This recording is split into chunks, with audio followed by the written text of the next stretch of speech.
दोस्तों आप लोगों का जो आज का हिंदी का पेपर हुआ है सेकंड एग्ज़ाम का, इसका संपूर्ण सॉल्यूशन आप लोग मिला लीजिएगा एमपी बोर्ड के हमारे सारे बच्चे। दोस्तों आने वाले आपके जितने भी 5 सब्जेक्ट और है, इनके लिए भी टेस्ट पेपर टेस्ट सीरीज़ में इसी चैनल पर आपको बता रहा हूं, तो चैनल को सब्सक्राइब जरूर करना। ऐप की लिंक डिस्क्रिप्शन में दे रखी है, यदि आपको सारे नोट्स चाहिए तो ऐप डाउनलोड कर लेना।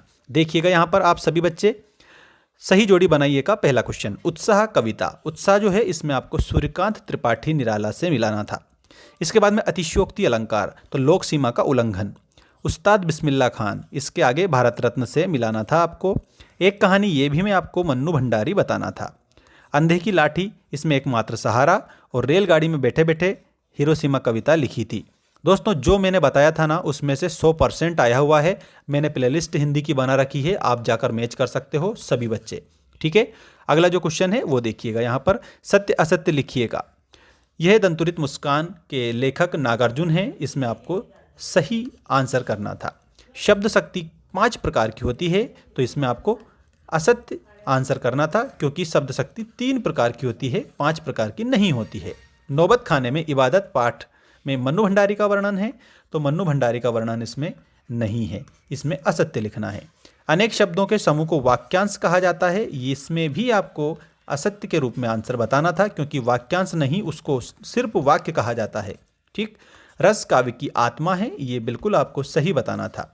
नेक्स्ट है कटाओ हिंदुस्तान का स्विट्जरलैंड है, तो इसमें आपका आंसर सही हो जाएगा। ठीक है, ये आप लोगों के सारे इसमें सही गलत मैंने बताए हैं। अगला देखिएगा, एक शब्द एक वाक्य में उत्तर लिखिए वाला क्वेश्चन।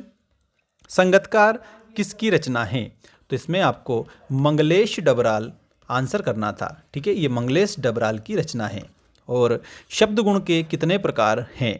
दोस्तों प्यारे बच्चों, शब्द गुण के 3 प्रकार होते हैं, माधुर्य, ओज और प्रसाद। संस्कृति किस भावना से नाता है, तो मानवता की भावना इसमें आंसर करना था, मानवता की भावना। ठीक है, ये आंसर हो जाता। समास के कितने भेद होते हैं, तो समास के 6 भेद होते हैं, आपको समास के 6 भेद बताना था। रात में गंगटोक कैसा लग रहा था, तो इसमें सितारों के गुच्छों जैसा लग रहा था, तो इसमें आपको सितारों के गुच्छों जैसा, ठीक है, ये बताना था। और जापान की हिरोशिमा पर कौन सा बम गिराया गया था, तो यहाँ पर आपको लिखना था परमाणु बम गिराया गया था अमेरिका के द्वारा। ठीक है, तो आपको इसमें परमाणु बम बताना था सभी बच्चों को। दोस्तों आप सभी को मैं बता दूं कि आपके जितने भी सब्जेक्ट हैं ना, वो सारे के सारे नोट्स, वीडियो सॉल्यूशन और टेस्ट सीरीज़ और टेस्ट पेपर हमने हमारे मेंस एजुकेशन ऐप पर दे रखे हैं, जिसमें पेड मेंबरशिप क्लास 10th के 6 सब्जेक्ट ऐड उसमें मैंने कर दिए हैं। लिंक डिस्क्रिप्शन में है, डाउनलोड ऐप को करके और आप अपना काम निकाल सकते हैं। दोस्तों देखिएगा, सही विकल्प का चयन कर लिखिएगा। पहला क्वेश्चन, रीतिकाल के कवि हैं, इसमें भूषण आपको बताना था। इसके अलावा गोपियों का मन चुरा ले गए थे, तो कृष्ण गोपियों का मन चुरा कर ले गए थे। प्रबंध काव्य के भेद होते हैं, इसमें 2 भेद होते हैं, महाकाव्य और खंड काव्य। महाकाव्य, इसके अलावा आपको खंड काव्य बताना था। ठीक है, नेक्स्ट जो क्वेश्चन है, नेताजी की प्रतिमा की ऊंचाई थी, तो 2 फुट नेताजी की प्रतिमा की ऊंचाई थी।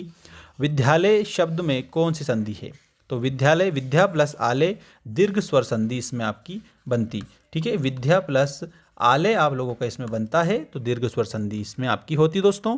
और भोलानाथ का असल नाम था तारकेश्वर नाथ, भोलानाथ का असल नाम था, आपको तारकेश्वर नाथ इसमें बताना था।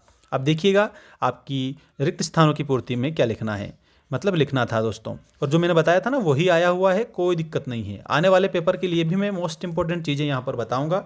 चैनल को तो सब्सक्राइब करेंगे ही, साथ में यदि आपको ऐप अभी तक आपने डाउनलोड नहीं करा है, टेस्ट सीरीज चाहिए, मोस्ट इंपॉर्टेंट वीडियोस चाहिए, तो उसके लिए आप ऐप डाउनलोड कर लेना, लिंक डिस्क्रिप्शन में है। क्लास 10th की मैंने पेड मेंबरशिप वहाँ पर दे रखी है, उसको परचेस करके 6 सब्जेक्ट ओपन हो जाएंगे दोस्तों। टूटने पर परशुराम नाराज हो गए थे, शिव धनुष। श्रृंगार रस का स्थायी भाव है, तो श्रृंगार का रति होता है। दोहा छंद में मात्राएं होती है 24, यानी 24 मात्राएं। बाल गोविंद भगत को मानते थे, दोस्तों कबीर को बाल गोविंद भगत मानते थे साहब। लोक में प्रचलित उक्ति को लोकोक्ति कहा जाता है, तो यहाँ पर आपको लोकोक्ति लिखना था। ठीक है, ये वाला आंसर होता है इसमें। कुश्ती में पिताजी को बढ़ावा देते थे, तो छोटे जो है उसको बढ़ावा देते थे। ठीक है, याद रखना, इसमें छोटे को बढ़ावा देते थे। और ये सारे क्वेश्चन जो हमने बताए थे वो आ चुके हैं। अब देखिए, एक शब्द एक वाक्य में एक एक शब्द में आंसर वाला जो है देख लीजिए। वाक्यों के लिए एक शब्द, वाक्यांश जिसे अपन बोलते हैं। जो भगवान को नहीं मानता हो उसको नास्तिक बोला जाता है। जिसे कभी हराया नहीं जा सकता, अजेय बोला जा सकता है उसको, अजेय। ठीक है। और अपराजित, अपराजित भी हम उसको बोल सकते हैं। ठीक है, बिल्कुल। और बाकी दोस्तों देख सकते हो ये सारे के सारे क्वेश्चन की टेस्ट सीरीज़ में मैंने सॉल्यूशन बता रखा है सभी बच्चों को। आने वाले सब्जेक्ट के लिए आपको ऐप डाउनलोड करना है और ऐप पर आपको क्लास 10th की पेड मेंबरशिप जो है उसको परचेस करके पूरे सब्जेक्ट ओपन कर लेने हैं और उसमें से अध्ययन करके जाओगे तो आराम से आप पास हो जाओगे। धन्यवाद।